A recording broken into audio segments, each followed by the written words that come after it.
Good afternoon, ladies and gentlemen. My name is Blue. Welcome to CastNauts. Today we're going to be looking at another replay from the Rumble list. Today it's going to be Sam's Galaxy versus Neats into Crazy Kinks, which is a really interesting name. I believe it is shortened to Nick in game though. So we'll just be, for the remainder of it, if we have to refer to it, we'll be saying Nick.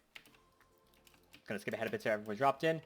Playing for Sam's Galaxy today on Swiggins is Smeb playing good old Swiggins, 9volt playing Coco, and Tempest playing Genji. On Team Nick, or Team Blue, Jas playing Penny, Holla playing Jimmy, and Lincoln Till? I'm not 100% sure how to pronounce that. It's kind of smushed together next to the team name. Playing Sentry. And I realized I did not capture that. There we go. So what is going to be the starting area? Well, really, both teams want to seize this middle area as fast as possible, as it gives them access to the worm, and that's going to be incredible farm early game. That's really going to help speed both of them up to their late game, especially Coco and especially Penny. You know, getting them to the late game as fast as possible, that's going to be really useful for both teams. You know, in either or situation. Obviously, you know, Coco getting to late game isn't going to be great for blue team. It might be though, we'll see. So starting off with Blue Heart Metal, he wants to get a bit of damage out there, but it's kind of interesting to see Blue Heart Metal this early though, as you usually see something more along the lines of possibly Ancient Oxen, just given how close and knit together everyone's going to be in this middle area. Coco's starting off a cooldown ball just for a bit of early harass. It's going to be really big for her, especially if you can get on the Penny, which she does. Let's have a quick look back in here. Let's have a quick look back on what happens to the Penny. Unfortunately, Coco just ready with the bounce, and as we can see right here, Penny trying to pounce out of it, but unfortunately pounced the Coco down into her and did ultimately have her, cause her own demise, which is unfortunate. And he's starting off with Wolfshaw. He wants to get a bit of lane pressure early. He wants to be able to farm safely and even more so clear the bottom area while trying to push it out. So far, not a lot of worm farming going on, but that is I have to guess that's mostly because blue team did just lose control of middle due to Penny dying and due to Coco being quite right up in their grill. Speaking of Penny picking up double stars from actually right out of the gate. That's quite interesting. Usually you'd see a bit of sustain out on Penny's early, mostly because her base health is quite low, and without cards in the early game, she does end up in quite a tough situation. But it looks like this Penny is going for a very offensive start, and it makes sense to be honest. You know, she has a Sentry going on. You know, Sentry's going to be charging the black hole. She's going to be trying to be ready for the black holes. Unfortunately, there she was not ready. If anything, she saw that the Genji wasn't actually going to die to the black hole. So unfortunately, sorry, she didn't use her pulse. Genji picking up a bit of AD damage. He wants to keep this poke up. And let's have a quick look at what happened to poor old Swiggins here. You know, he got very out of position. As we can see, his Genji flying in the sky, heading towards the jungle. And unfortunately for Swiggins, just running the maneuver down here, he just separated himself from his team and put himself right between the enemy team and his. So it was just very bad positioning on Swiggins' part. He really should have, if anything, gone back with the Coco and hopefully, if anything, tried to bait one of them out and then have the single target pressure that Swiggins does bring to the table, especially even more so with starting out with Blue Heart Metal. And, you know, bringing the single target down and then maybe him and Coco being able to capitalize on it. Sentry now maxing out Stars from Statue right out of the gate. That's very interesting. Usually you wouldn't see a double Stars from Statue right out of Sentry at the beginning. You usually see, something more akin to something that's going to help him out in the utility department, you know, Night Vision's Bywatch is very popular for that reason. It's the same with basic regen, especially on Sentry, with just to do how much he has to actually keep lane pressure in order to stay effective during the match. But it's interesting to see double stars from Statue right out of the gate. Right now, the entire game is really revolving around this middle area, and of course, you know, fights like this are going to happen where people are going to try and use the bounce pads. Let's have a quick look at this. Let's have a quick look at what Penny did here. She got cocooned, unfortunately. Genji not taking the moment to back off. Matt getting a bit too confident in his team's abilities. If you look at the situation, Genji only sees this. He sees Swiggins currently anchored to the ground. He sees Jimmy, you know, firing missiles out. For all he knows, Penny has just got out of, he's just cocooned Penny. He's at quite low health, so really it was a misplay on his part to really stay in.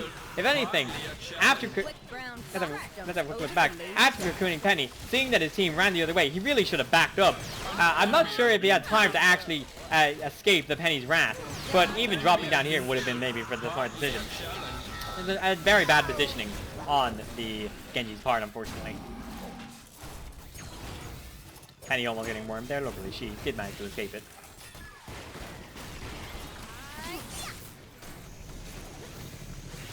unfortunately for red team, blue team has been able to capitalize on these poor misplays. Well, poor mispositions, more so than misplays. Especially with the sentry being able to really capitalize on these even harder than more so than Penny. But Penny doing actually a very nice job of cleaning up said mispositions. Coco now picking up silver coating. She wants to be able to, zip in and out. And this is going to be really useful for Coco, especially in conjunction with cooldown ball. She wants to be able to run in, boop someone, and then back out, or even use it to rush somebody at low health in order to snag a kill she has no right actually taking. Or, of course, using it here as a defensive mechanism. Let's have a quick look here. Jimmy going for the charge, unfortunately. Dropping down, unfortunately, which did just lose him to Swiggins, unfortunately, for the Jimmy.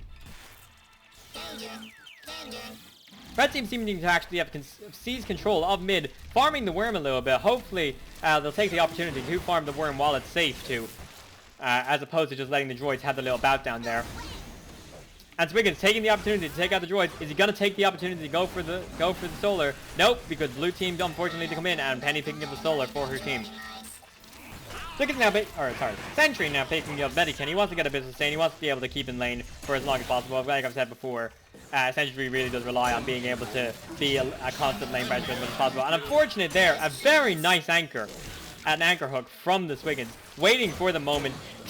It was very elegant on his part. Bouncing up and just stopping him while he goes up the mouse pad. It was a very elegant solution. So well played to the Swiggins on that part, on that anchor. Red team slowly seizing control out of air, and that's really what Red team need to be doing. They need to be pushing aggressively, but make sure that it's always in a safe situation that Sentry isn't going to be able to capitalize on it. And that's going to be actually quite easy to do with, especially for Coco with silver coatings. It's gonna help her out. And also, can we just go back and relive this moment where Jimmy was just headbutting the bounce pad? Let's just relive this moment. Very wonderful.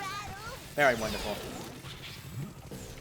Right, as I was saying though, red team really does need to be pushing out offensively quite early. They really need to be seizing control as much as possible, and also keeping the blue team in check so they can't, of course, farm the bottom area, as you really do want to be doing on Serona. It's a really good source of solar. It's a very good source of XP if you can deny your enemy it. And if anything, it makes it so you're only dealing with one lane at any given time, unless you get batted out and the enemy team clears it out. Penny now picking up Bug Dart and Spider Bird Collector Badge. She wants to get a bit of range out going. Spider Bird Collector Badge is an alright upgrade. It does what it needs to do. It gets Penny out of situations that she really doesn't have to be any right to be in. It's just going to be a helpful upgrade for her. Unfortunately, backing away from the team fight, but fortunately, Sentry picking up the kill on Genji, who let's have a quick look here. What even happened? He did not even get pulled in. He just I see. He took the forefront of the damage from Jimmy and Sentry. Jimmy hitting him with the danger pins really sent him over the edge to the point where Sentry was able to just fly in and pick him up. Genji now picking up Spiritual Cooking. This is going to be a really powerful upgrade for his team early in the game. It's going to allow them to actually survive his initiations and these big dives that Sentry is going to be able to do for his team. Swiggins finally picking up Agent Knockdown as I expected. It's gonna be really useful. The only downside of it is that it can possibly trigger Sentry when he really didn't want it to. But that's something you'd have to live with, especially now that it's going to be incredibly useful for really getting into this middle area and setting up group initiations for his team. What does Swiggins really, what does Red Team really have to set up these big initiations that Blue Team can set up with just Sentry? Well, they have Swiggins or Coco, and past that, well, sorry, no, Swiggins or Genji. And Genji is only single target. Swiggins is the only one on Red Team with any capability of getting down and dirty with the enemy team and setting it up for his team. Unless Coco wants to just go book wild in their backlines, but of course, that can be dangerous. Fortunately, though, working out here, not Penny. Oh my god, I'm tripping over all my words today. I apologize. Jimmy getting a bit too confident in his ability with his, not even any life steal yet, getting a bit too confident, and then Coco just seizing the opportunity to rush him and take him out with Genji supporting in the back.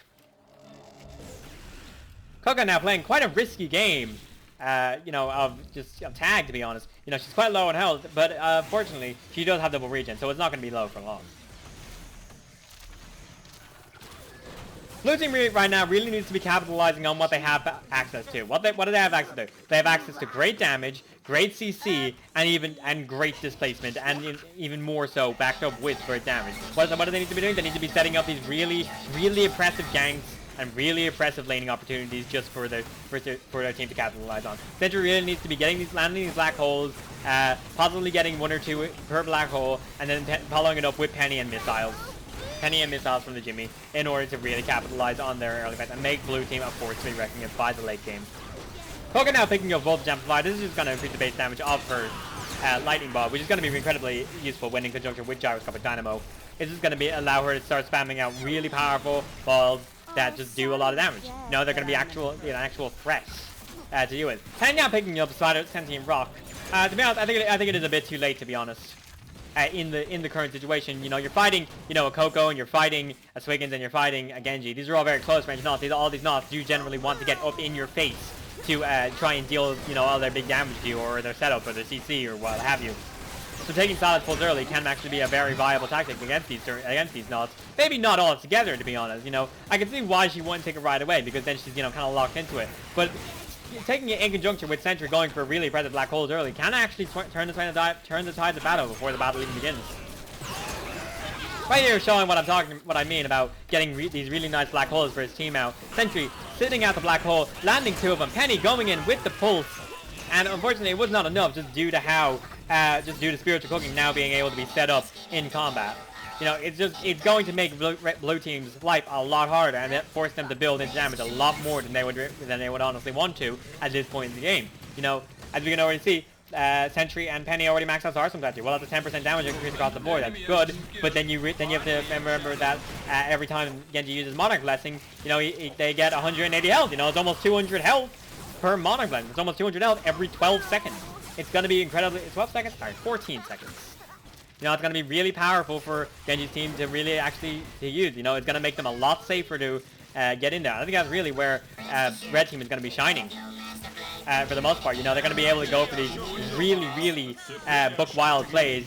Showing here, as we just see, Coco being able to go buck wild just due to how much health she has in conjunction with the regen. Being able to just straight up destroy this Penny without her even being able to do anything. Unfortunately for the Penny, you know, not having any charge in the situation, she didn't have the pounds to escape, or the pulls to stop the black hole from even detonating. Not the black hole, the ball lightning. Because if you do not know, once Coco fires her ball out, if she's silenced, she physically cannot detonate the ball, so it'll just go until its max duration, or until the silence wears off and she triggers it. So it can be really a sound strategy to avoid face ball and just silence Coco. Swiggins now picking up Dynamic Spoon and Power Pills Turbo. This is gonna just let him... I apologize. I'm not sure what that's about. This is going to allow him to tank a bit more. And it's also going to make him more of a threat. And it's also going to make... Well, not more of a threat, but it's going to more so make his team initiation just all that better. Even more so single target initiation. If there's anything that Red Team has, it's single target initiation in the form of Anchor Hook. And in the... Sorry, an Anchor Hook? Drop Anchor. My apologies. In the form of Drop Anchor and in the form of Cocoon. It's going to be just a really effective playstyle for a team to really be singling out the weak link, and in most cases it's going to be either Jimmy or it's going to be Penny. Sentry, on the other hand, he's going to be hard to take down, but he won't be impossible. Sentry now picking up Yellow King pages, and I'm not sure why, to be honest. These are all very pokey range Nauts, and especially with Gyroscopic Dynamo and Wool Shaw right out of the gate. Building Teleburst is not the smart decision, to be honest. Building more into a tanky area denial build, and if anything, going for a really heavy black hole build in this situation could be really what his team needs. Building into Disguised Mustache, Cyanide Cigarettes, what is it called? I said it earlier today, the Speedo upgrade, Jesus. I forget what it's called now, the Speedo upgrade. And unfortunately for Coco, getting pulled back, but once again, due to the power of Spiritual Cooking, not actually having to worry about dying in that situation, just due to how much health she's going to be able to have. Building pills now, that's going to stack onto it. Really, the entire Red Team building pills at this point in the game is a very smart decision. That's going to give them even more tank than they have any right to, in conjunction with Spiritual Cooking. It's just going to make Red Team incredibly hard to dive into. Jimmy now picking up Flip Arm add-on. He wants to get a bit of damage in there. I really don't think it's the right decision, to be honest. Building into a bit of sustain would be really huge for his team. It's going to allow him to actually stick around and fight. As we can see, almost over half his health gone. That could really be ramified just due to the fact, Jesus, I am actually tripping over all the words in the universe today. That can really help him out in fights if he were to build a bit more sustain. You know, taking the lifesteal upgrade, taking the shield upgrade every time he rattle slams. You know, taking any of these options would really help him out. Penny now building a bit of pills, you know, just to enable survive, because unfortunately, Red Team is being really oppressive, just due to how much power and health they're going to be having in all these fights. No, it's going to be really hard for blue team to really get near them, really get into them and do their thing. Because unfortunately, if they just do not have damage for it. And they didn't get the farm early game they needed. Not farming the worm enough, not playing to their strengths with the black hole enough, unfortunately. And then the second deck Genji picked up, Spiritual Cooking. It was basically all over early game wise for blue team's chances at really regaining lane control. Because as you can see here, red team really just has all the harass they need in the universe because they don't really need to worry about their health as much. You know, they have the Spiritual Cooking, they have Power Pills, they have regen. No, red team are in a really powerful position right now where they're really free to get in, down, and dirty, and which is really what these Nauts excel at. Bar Genji, of course, but Genji can still work with a dude Cocoon.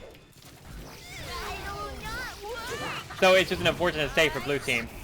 Essentially still maxing out Yellow King pages. I really don't think this is the right decision in this situation. Like, what does he have right now? He has 10% damage increase across the board. He has regen, and he has Yellow King pages. Like, what is that actually really going to do for his team? Sure, it's going to help him clear droids a bit faster, if anything else, and it's also going to help him when he gets the occasional burst. But when is he getting the occasional burst from it? When is he actively going out of his way to teleburst someone? He's really not. As you can see here, using his teleporter as a means of transportation, as opposed to using it to really get in there down and dirty with the teleburst.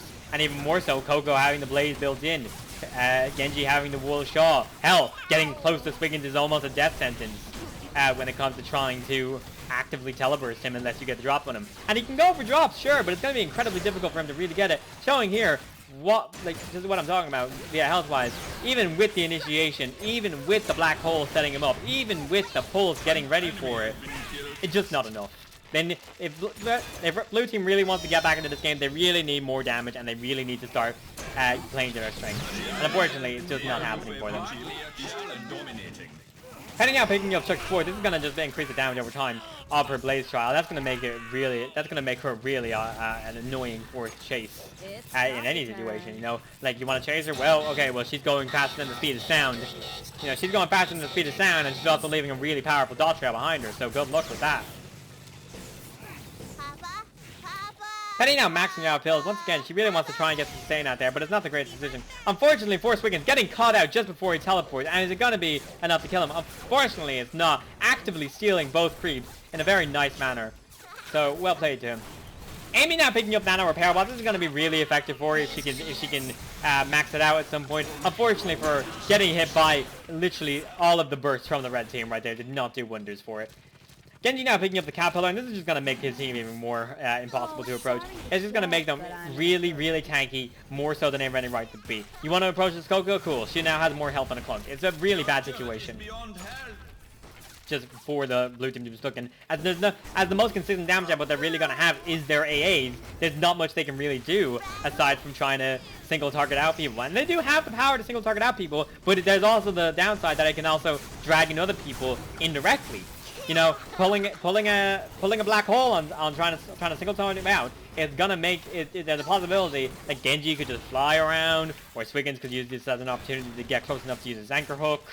It's an unfortunate state of affairs. And same principle with charge, but to a lesser degree. So he's not picking up Ring Calls to the death. This is gonna be really effective if he can actually land the teleburst. If he can land a teleburst, and it's going to be really useful for his team if he can combo it with the, no, with it. Unfortunately, though, getting taken out just due to the single target. And here I'm talking about red team having all the single target in the universe. Unfortunately for them, Jimmy being able to escape just barely.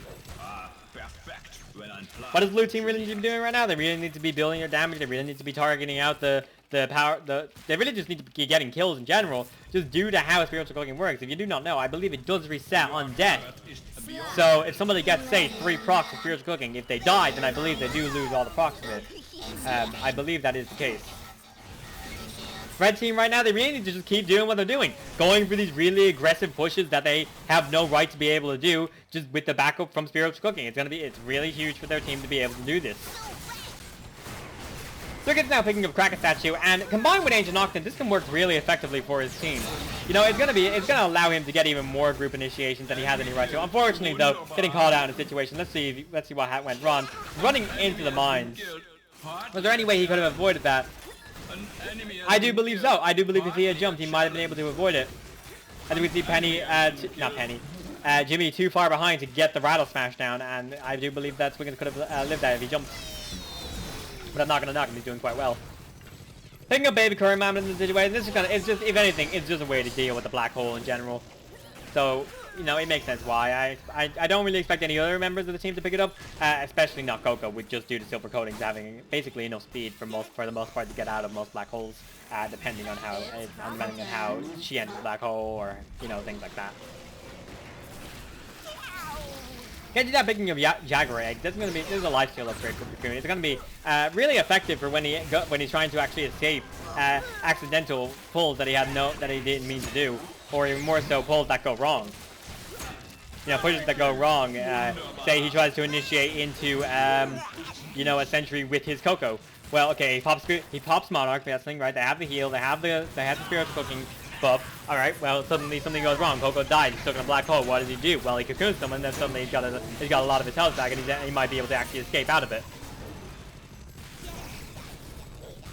Swiggins now picking up Krill Biscuits. This is a movement speed upgrade for when he's not holding hold. But if anything, it's going to be an upgrade that just gets him out of lane faster. As we can see, he's not really using his anchor in a way to movement-wise, but I understand why he wouldn't in this exact situation, just due to how important his anchor is going to be for initiations for his team. And you can see here, unfortunately, just showing off the single target damage. And of course, showing off the really effective use. Let's just slow this down and have a look at it again. Swiggins jumping down, picking up his anchor, and then using it to pull it in to the Penny. I think I might have gone back a slightly bit too far. I'm not sure. Okay, well, we're gonna wait for it to show up again. Enemy kill. Wunderbar. Okay, yeah, I must have went back. I must have went forwards. My bad. Regardless, the initiation was not very on point. Using the AoE from Ancient Octant to take out the sentry. It was an effective play. Soldier, spy. Red team still being able to keep his defensive pushes, even more so now. Swiggins picking up Royal Toad Castle. This is going to be actually huge for him when he gets down to basically doing this. Look at that. Like he's going to be really hard to kill. Even more so now, he's just been healed. He has a shield on him. Now he has another shield on him. It's just going to be a really effective means for him to really get in there, and that's really what Swiggins needs. He needs to be able to actually get in there. Otherwise, he might act. Otherwise, for the most part, he's probably going to die. Unfortunately. And unfortunately, here getting a really good black hole. As you can see here, though. Royal Toad Castle doing this. That was a fully charged black hole. He took maybe 200 damage from that, which really shows how effective Royal Toad Castle is going to be for him. Unfortunately, once again, getting caught out. Sentry, unfortunately, getting caught out, though. No, he's a bit too far forward. His Penny's in the jungle. His Jimmy is back clearing lanes. So, Sentry getting a bit ahead of himself and getting targeted out by the Cocoon. And it was just too much for him, unfortunately. Fortunately, though, especially for the blue team, this is actually huge. Penny landing the pulls on the Swiggins, and then Jimmy coming in to pick it up with the charge, which is going to be huge for his team. It's going to reset his spiritual cooking buff, so it's going to make him a lot more bearable. Unfortunately, though, for Jimmy, getting caught out and being chased down by the Coco.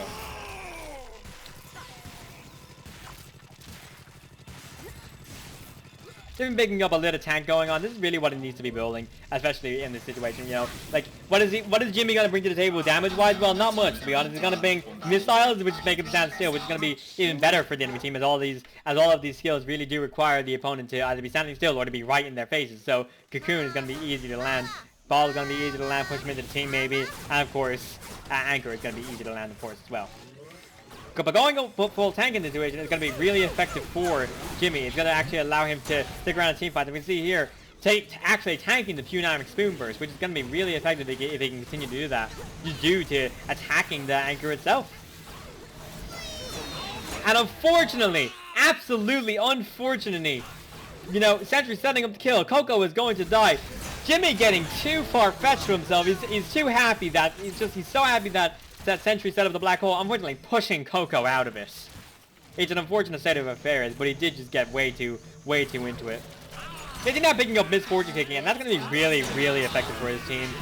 In conjunction with Jack Bragg. In other words, it just means that Cocoons are actually a threat now. Well, I mean, they're always a threat, obviously. That was a poorly worded sentence. But more so that Cocoons are now a threat solo Genji. You know, in a 1v1 versus Genji, Genji is going to have a really, really powerful time with it, just due to how much damage the Cocoons are going to be putting out. now tanking the turret. Really interesting in this way. I'm not sure why they're tanking the turret. As we can see, I guess, you know, Royal Tagazo, it's going to give him enough health to really get back through it, you know, get through it. Along with Homebolt tanking the turret damage. So, I guess it was the right smart. I guess it was smart to do so. Penny now building electric bike lock. And it's just, if anything, she's just scrapping for damage at this point. Any damage upgrade is going to be useful for her. So it just makes sense why she would build it. Swing's picking up second stage of Royal Tagazo. That's going to make him incredibly hard to initiate into. Coco picking up static gloves, interestingly. Did she ever buy... No, she never bought the third upgrade for her ball. You know, she only has gyroscopic dynamo and voltage amplifier. So no heavenly fire, no knockback, no speed. So it's quite interesting to see why you're building into AA it with superconductor and static gloves. So I'm not entirely sure what her thought process is there, but I would still recommend building into heavenly fire, especially if you're building Chuck forward, and even more so against the sentries to stop them from teleporting in general. Genji now picking up getting out of the hood, and that's going to be incredibly effective for his team. That's going to, if anything, allow them to really initiate the fight they had no right to. Just in conjunction with Spiritual Cooking, once again, Spiritual Cooking being a very fantastic upgrade is just going to be huge with getting out of the hood. You know, you pop that suddenly, you know, your team's moving fast, you know, they have a shield, they heal of any damage they had from the previous engagement, and then, you know, they have the boosted health. Unfortunately for Penny, you're getting very, very, very singled out. And like I said, red team having a lot of single target pressure going on. You know, they have the ball, they have they have Anchor Hook, and they have Cocoon. So it's going to be, they just have all the single target damage in the universe. And unfortunately, I do think that's going to be it for blue team. A very nice teleport onto the Koga there. So, you know, finally, Yellow King Pages getting some work done. But I really think that's where this really fell apart. Just the builds for blue team aren't exactly what they needed. Like, let's have a look back here. You know, starting off with everybody, they've just damage, cooldown, range. So they're going for, you know, obviously they're going to be going for something a bit oppressive. Of course, it's going to be oppressive just due to how Sirona works. But then following it up with the blue team's choices of damage, and sustain, this is really not a great start, to be honest. Building up the sustain early is a much better alternative, especially on Sirona, where controlling the middle is just so important in the early game. And I can't stress enough, controlling middle is just so important in the early game of Sirona. Controlling the worm, controlling this area, hell, even controlling the jump pads to a certain degree. And the big old Moon Nectar, this is going to just, once again, it's just going to make his team fight even better. You know, for someone boom your team back to health in the middle of a fight, it's going to be really effective for them. And Sentry, you know, showing me up here. You know, I'm saying, hey, you know, Yellow King Pages, it ain't gonna be good getting 2 kills. So well played to him on that part. Actively getting 2 kills. But unfortunately, that is red team's face, as Coco was able to finish it off due to superconductor and static gloves. So I guess, you know, she wanted to go for a bit of push. It made sense. So what went wrong for the blue team? Well, their builds were just not up to scratch for it. Sentry starting off with Sarsum Statue, building into Medican after that, that's just really not what it needs. If anything, going quite heavy into a black hole based build might have been the right thing to do. You know, getting Knife and Spy Watch quite early, being able to get right up in their faces, Penny being able to back that up with her really powerful pulses early game, and then Jimmy just being there to clean up afterwards with his missiles, or hell, even chase down people with danger pins, as he did pick up quite early as well. I really do think that it was the Sentry's build that really let them down. Like, he went for a very teleburst based build with a tank mixed in there. But these are not you can very actively teleburst unless you're either very far ahead or you're getting a lot of surprise ganks that Sirona just doesn't allow for, unfortunately, outside of getting aerial ganks. You know, jumping from one jungle and then dropping down. But that's about it. You know, if anything, that's more of a defensive maneuver and then an offensive one just due to how the map's laid out. So unfortunately, building teleburst really wasn't a smart decision on Sentry's part. Building basically any other way might have actually worked out well for him. You know, building into a bit of AA, you know, getting like maybe early lifesteal, maybe getting a bit of drive over skulls, just getting basically any AA upgrade, except maybe bar CIT, but CIT has its own reasons why you would take it and why you wouldn't. You know, it did not work out for him. Maybe even building into it, once again, I sound like a repeating record, but a black hole-based build, getting Disguised Mustache, Cyanide Cigarettes, the Speed Upgrade that I've just forgotten the name of again. Wonderful. You know, just basically getting really pushy with it. You know, getting really pushy with the black hole early and trying to set up these ganks for the Penny and the Jimmy to clean up early. You know, it might have actually turned the side together. I've been Blue, and thanks for watching this episode of CastNauts. If you have any replays you want to send into the show, just use the email down below. And yeah, thanks for watching.